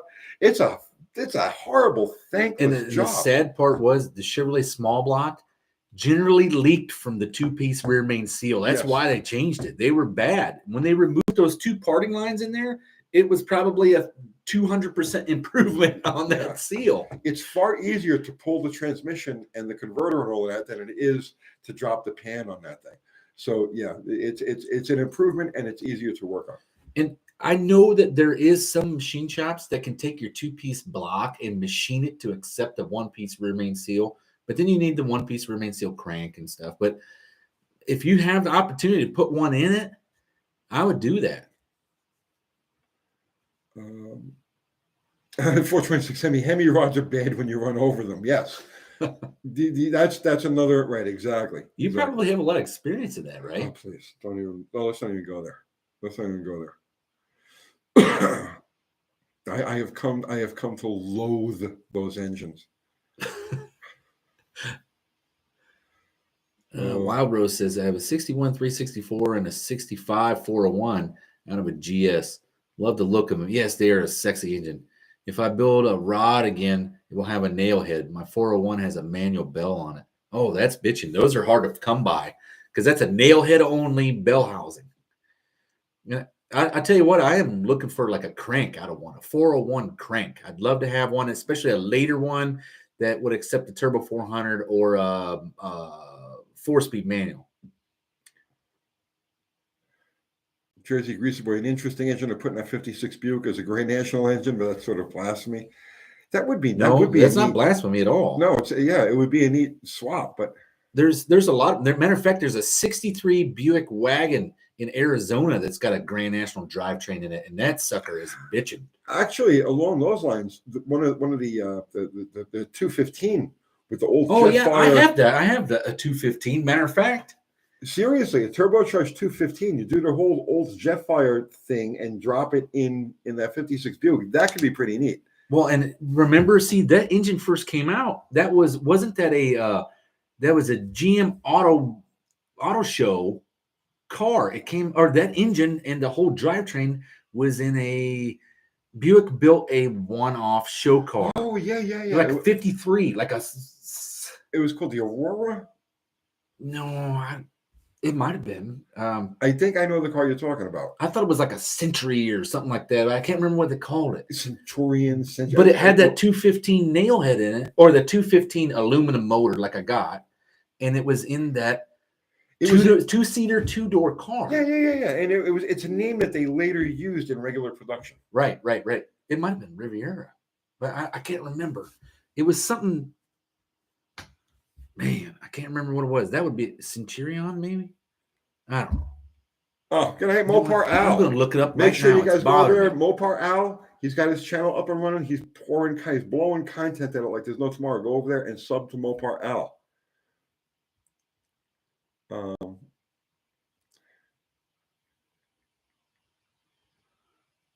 Let's see. Ford had a Centurion as well. Yeah. Joe K. Tony, have you gotten involved with the 93 to 2002 F bodies? Yeah, you were done by the magazines by then. No, I was done with magazines. Well, no, it was the Skylark. That's what the name was. The Skylark. Okay. Yeah. Prototype car. I don't know what he's talking about. 93 to 2002 F bodies. I got out of the magazines in 1988. to go nitro racing. That's all I wanted to do. So I quit magazines in '88, and then back around the middle 1990s, I got back into it for about 4 or 5 years. But I'm not sure what you mean by that generation F bodies. Camaro, Firebird. Oh, Camaro Firebird. No, I never. 93 to 2000. No. Never It had was anything. too late. I did a drag test on one for a Superstock magazine. It was a 90, probably 93, 94. I don't even know that. I got pictures of it in my scrapbook. Kathy's got a scrapbook, and I got pictures of me at the water hole at Englishtown with that car with Storm and Norman Hectorf.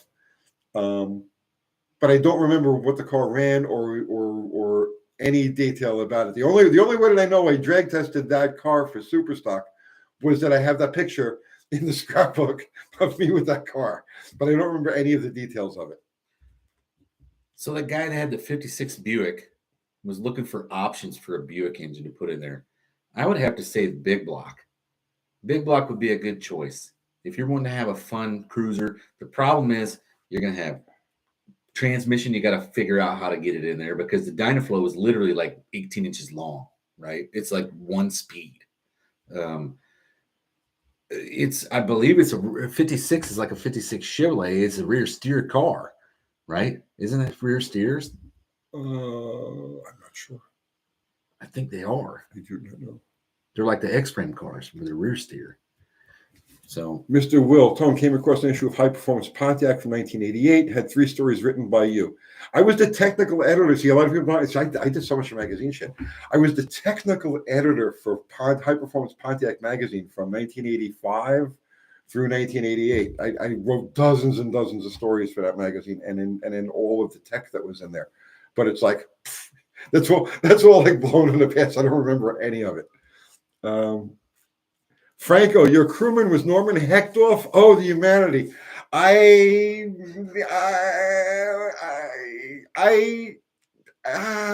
Stormin Norman Hectorf, he was a piece of work. He was the most irritating. I cannot begin to tell you, right? He was a walking, talking war. All right. He was war. Just make war. All right. But at the same time, I loved him like a brother, and we were tight, and we weren't tight at the same time. Here's a relationship I had with Storm and Norman, right? We worked together, and we were friends, and he came for the holidays. Christmas, he was at my house. Easter, he was at any holiday we had, he was at the house eating with the family. He was a member of the family, and I avoided him like the plague at the same time. Like he would show up for dinner, and I'd jump on a motorcycle and just disappear. That was the relationship we had, and so. But he loved drag racing more than anything in the universe. He loved drag racing, so I taught him how to start the car. So he was, the official car starter. So he had the squirt bottle and the ground wire and everything else, and he was in his glory. And he died, and I feel bad. Hippie Miller says, "Can I change pistons on a balanced bottom end if I make them all the same weight? Will it live?" Yes. You could go lighter on a piston without really worrying about balance. If it's a production piston going back on a production crank, same engine family, don't even worry about it. They're batch balanced. If it's a heavier piston, then you definitely need to look into rebalancing. I think TRW forged something like that. Who else made them super heavy ones? Speed Pro made forged pistons that were heavy as hell. Jeff Jack, Tony, did you cringe or embrace the front-wheel drive Mopars back in the 80s? Yeah, I had a few of them. What about now looking back? Love to hear your thoughts. I love those cars. I wanted a GLHS. They didn't have any around available when I was looking to buy one. Good on gas too. Yeah, I had a Charger 2.2 that I screwed around with. I had fun with that. I had several of those cars. So no, I didn't shun them at all. I thought they were great. And I would have one now, except that they're oddities. They're just not around.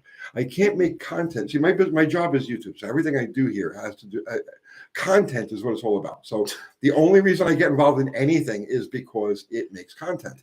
And there isn't enough of an audience for the front wheel drive Chrysler stuff. You could actually only have 2 of those cars to have any content. It'd be a GLHS Omni or the minivan version of that Turbo 2.2 with a stick, right? That's the only way that you could actually make any content. No one would care about the rest of them. I did like the Rampage. The Rampage was the oddity, the truck, right? The little El Camino front wheel drive dealie. Oh man, those things, we used to load them down just like it was a truck. Franco, Tony, this is you guys not you okay. People aren't going to understand this. You have to have actually been there, right? So Franco says, Tony, I once told Norman that Jackie Mason said the saddest thing in the whole world is a Jew with no money. He went nuts. So Hechthoff was like, he wasn't an Orthodox Jew or anything like that, but he had like massive Jew pride, right? But like to like this insane, crazy level, okay? So I mean, like really super insane, crazy level. And he used to call me. He would get mad at me, and he would call me a Nazi and a Jew hater, right? And this is like at the same time that like, you know, he's eating with me and he's working on my car. I'm not going to touch your car. You're a Nazi Jew hater, motherfucker. And he would just go off me and go off of me. And then like 2 days later, he would be sitting on my porch. I'd come home and he'd literally be sitting, and this is his routine. He'd be sitting on the porch eating a tuna hero. He used to go to this deli near my house and get a tuna fish hero. And he would sit on my porch and wait for me to come home. So, I mean, he was berserk. Stormin Norman Hechthoff was the most insane, irritating. He used to fight with. He went to war with everybody in my family. See, back then, all my like my grandparents were all alive, and like, you know, so when we have a family gathering, it's aunts and uncles, and like, you know, there'd be like 30 people sitting around the table. Italian family gathering. Yeah, right? Traditional Italian family gathering, right? And then there's Stormin Norman Hechthoff, literally making war with everybody at the table. It was you just had to be there. You had to be there.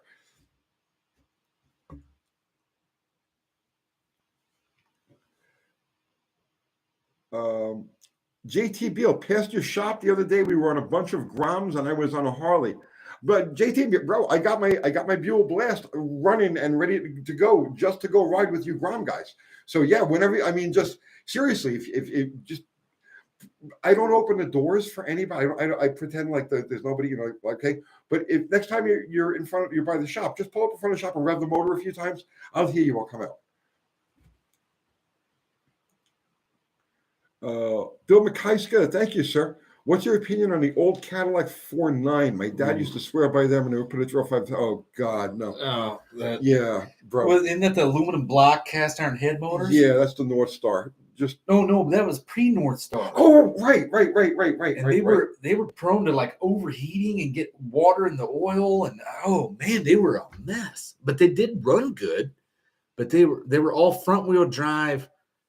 It's when Cadillac first went front wheel drive, and they had all these V8s in there. They ran good, but man, what is a weird concept. It was like a 60-degree V8, yeah, with aluminum block and cast iron heads. I don't remember any details about those things at all. I just remember they used to oil in the pan was the normal, or water in the pan was the normal thing, because it had something to do with the different expansion rates, and this thing being at a 60-degree V vice a 90-degree. And it was like the intake didn't hold any strength to it.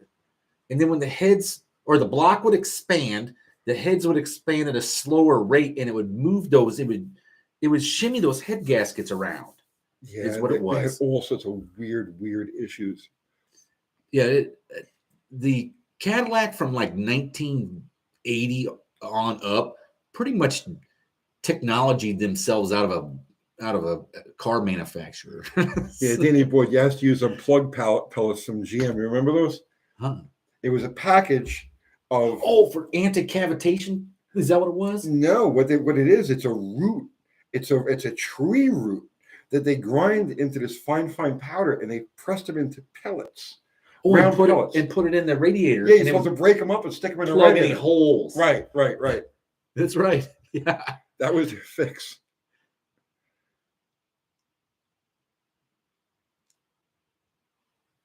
Los Cadaver, I just got the green light from my wife to buy a car I've been eyeing. Driving 66 Rambler for $750. Congratulations, man. Go get it. That's a good score. That's ridiculous.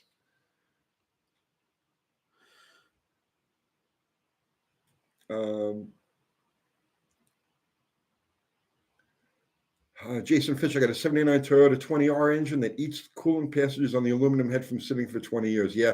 Well, as antifreeze sits, it becomes acid. Tony was worried about my 215. We took it out of that 63 Buick. Like, man, could you imagine what the passages look like on the inside? I don't even want to look. I'm kind of concerned. But there is no water in the oil, so I'm just going to clean it up and put it back together. I found I think I told you, I found a boat motor 215. I'm considering just trying to find a boat and stick it in there. I think it'd be badass. Now, do you know anything about this? Zero was saying once a year service for vintage Mustang was the same pellet stuff. The sticker is on the firewall, if I remember correctly. I don't remember anything about that. Is it? I don't know. SRP, one thing that worries me is putting the similar metals like aluminum on a cast iron block. That's okay. Here's what happens. Okay. So it's three metals. You have the aluminum head, the cast iron block, and the stainless steel fire ring in the head gasket. Okay. So it's three dissimilar metals that are working. Mm-hmm. And what happens is the antifreeze turns acid. It creates the combination of the acid working with those three metals creates electrolysis. Bimetallic corrosion. And it etches away, microscopic, it etches away at the stainless. The stainless is the thing that gives. And then that's where your head gasket issues come from.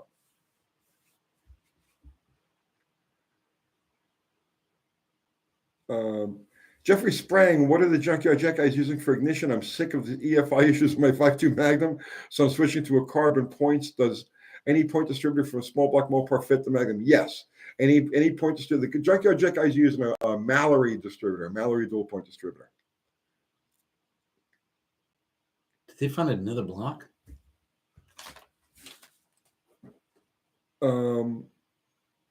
Let's see. Yeah, okay, early aluminum heads would blow a lot of head gaskets. Well, I'm telling you, for that reason. So I wonder if it's, because I know the electrolysis portion of that aluminum freely gives up its electrons, and that's why you always see the big pits in aluminum when you take stuff apart, and it's like the metal that will give up first. No. Yeah. But in your case, you're saying stainless steel, right? The stainless gives up in the head first. gasket. Yeah, because you can always, when that happens, you know what engine was famous for that? Like all of them, 100% of them, were the Ford 3.9 V6s. The ones that they put in, like the Thunderbirds and the Ranger. Oh. They put in everything for a while. Yeah, it was that 60-degree English V6, right? Yep. And that engine was notorious. They put it in, oh no, it wasn't 60, it was 90 degree. They put it in. They put it sideways in Tauruses and Mercury Sables. Oh, the 3.8. The 3.8. I'm sorry. Oh 3.8. Yeah. Oh, I remember what you're talking about. That's the Super Coupe Thunderbird one. Yep. So they were head gasket eating MFers. Man. It was always the back cylinder on the left bank of the motor and the right front cylinder on the other. Is either left rear or right front would be bad. Really? I did one of those a week. Yeah, well, I don't doubt it. I remember those things were head gasket eating machines, man. But you never had to replace the head. You never had any problem with the head. You never had any problem with the block. It was always the gasket. The fire ring would get breached, and then it would start to eat away at the composite material, and then it would start to leak. Semi-truck diesels use special antifreeze for cavitation. Yes, that's true. And they also had the pellets. That's what Tony was talking about. That's what I thought he was talking about. They had pellets you could add to regular antifreeze that kept it from anti-cavitating in a diesel. Okay. And it has something to do with the harmonics of the diesel explosion. Okay, yeah, that's different than the GM pellets that they. Oh, really? Right?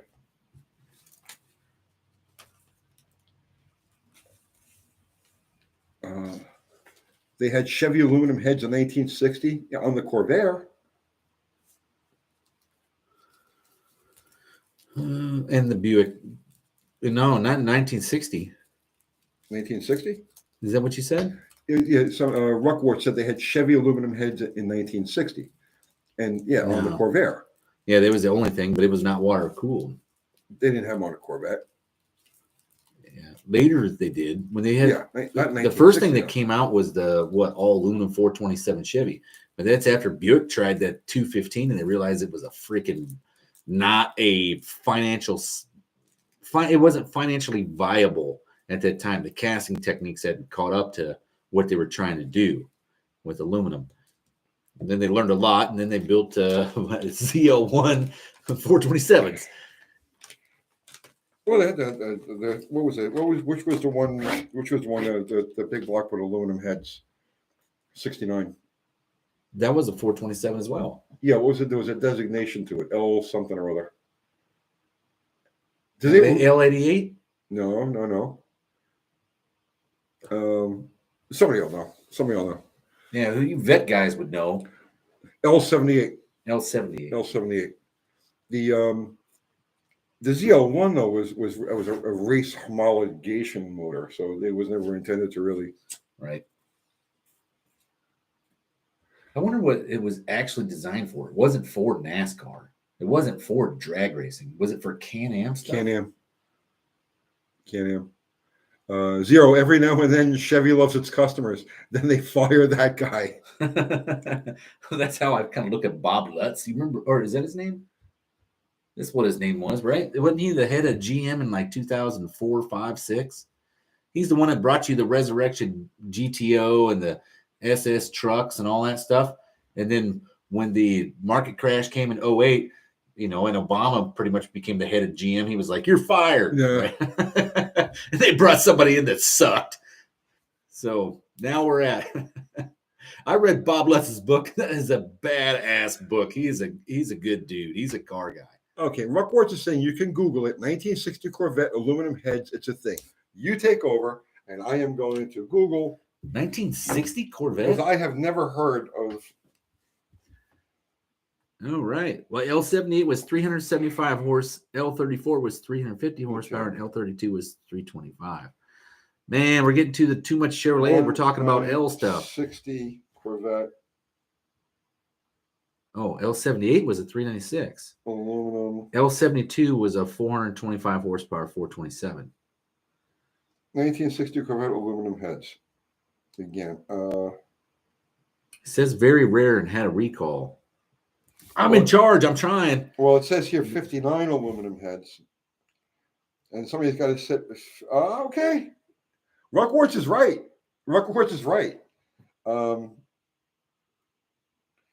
Pre-production Fuelie Corvette with aluminum heads, 1960 Corvette heads, Team Chevelle. Okay, I got to read about this one second. Bitching, because you know what? That would have been the first year of the X-frame bubble top like Impala, right?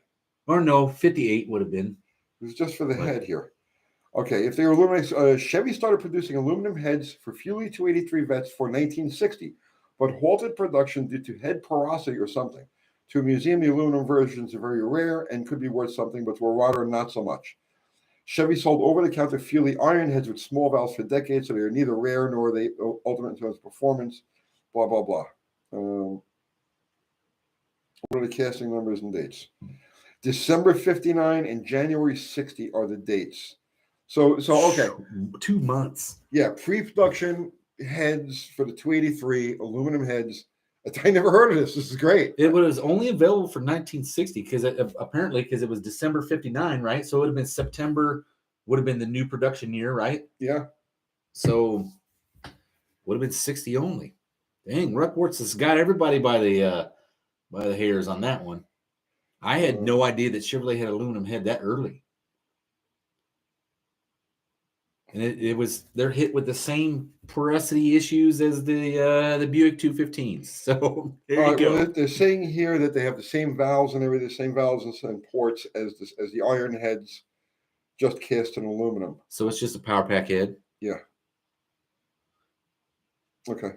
Well, that answers that. How do you like that? Live and learn, man. I would have lost the bet, man. I would have put money on that, and I would have lost it. Big Belly Racing asks, when does the AHRA going to start offering work visas for us Canadians trying to escape to freedom? Well, I don't know. I don't know if that's a thing. If that is a thing, I might start doing that. Canadistan is an issue.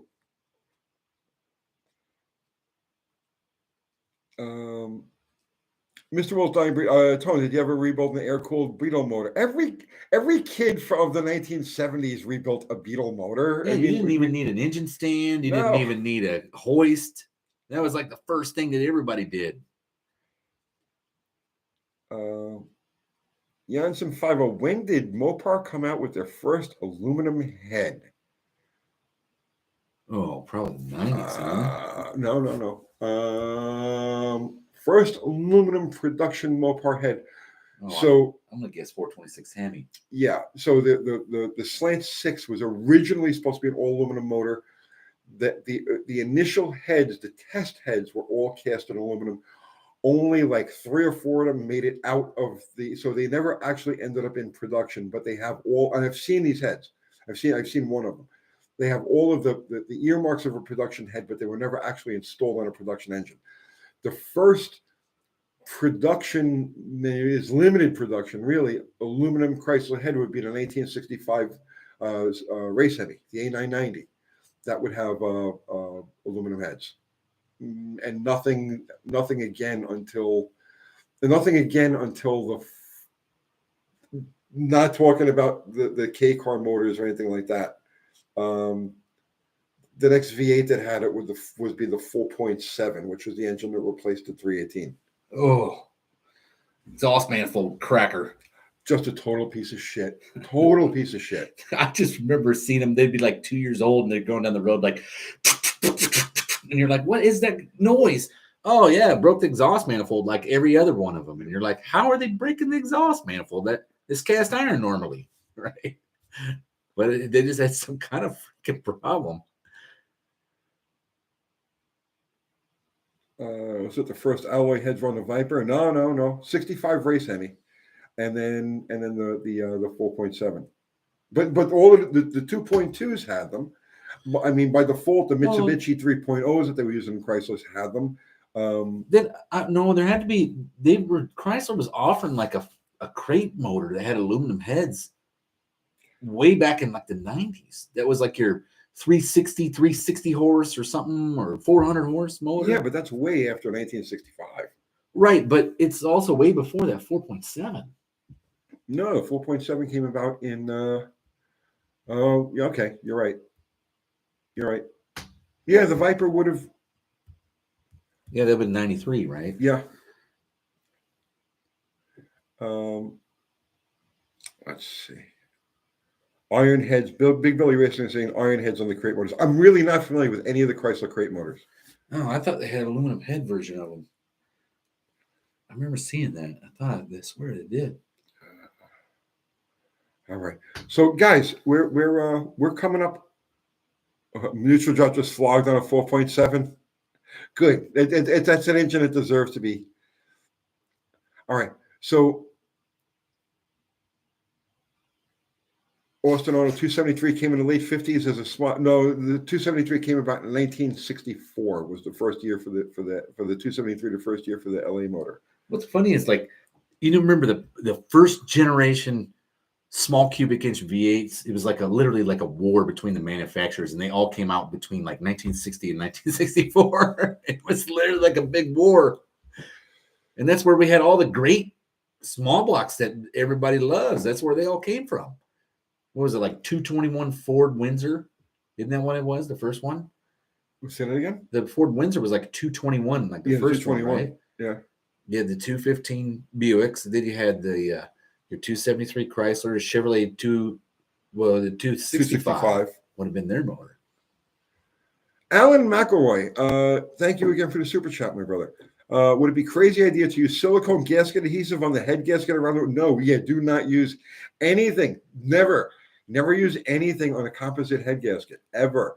And if you're using a steel shim type of gasket, copper coat. That's it. Never use silicone on a head gasket.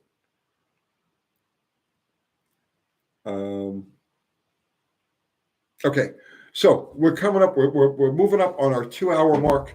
Todd Halldorf says that the aluminum heads on the Chevrolet were L89. I thought they were L80 something. The 273. SRP, did the 273 have both mechanical and hydraulic lifters? What years? 64 through 66 was mechanical. 67 was hydraulic. Aluminum block 225. Were they cast iron head with aluminum block? Yeah. Really? Did they have the head gasket problems? Yes, they had head gaskets. That was the big issue with them, was the head Oh. gasket problems, and that's one of the biggest issues with building one today is it has a special head gasket. They're not available. Of course. So you got to go to a head gasket manufacturer and have them make you one to spec, and I have no idea what's involved in that. So guys, let's talk about the stuff now. Let's okay. The No Name Nationals. September 30th, October 1st, Jeffers Motorsports Park, Sikeston, Missouri. Right. You need 500 subscribers if you want to participate, but anyone can attend. You don't have to have any subscribers. You don't even have to have a YouTube channel. You don't even have to have a cell phone. Rocco Zito. Uncle Tony, his suggestions to have a store and engine. Olive oil. Come on, man. Olive oil. Just cover it with olive oil. It'd be good to go. Or mozzarella, right? You can cover the motor in mozzarella and forever. It will last forever. Okay. Here's the last licks. Anybody looking for subs to get to that 500 sub mark for the No Name Nationals, right? Now's your time. Now's your time. Hurry up and just tell people. Levi's Backyard Performance. Right? Levi's Backyard Performance. Yeah. Go over there and yeah, absolutely. Let's see. Who was I watching? Big Mike's Hoopty Barn.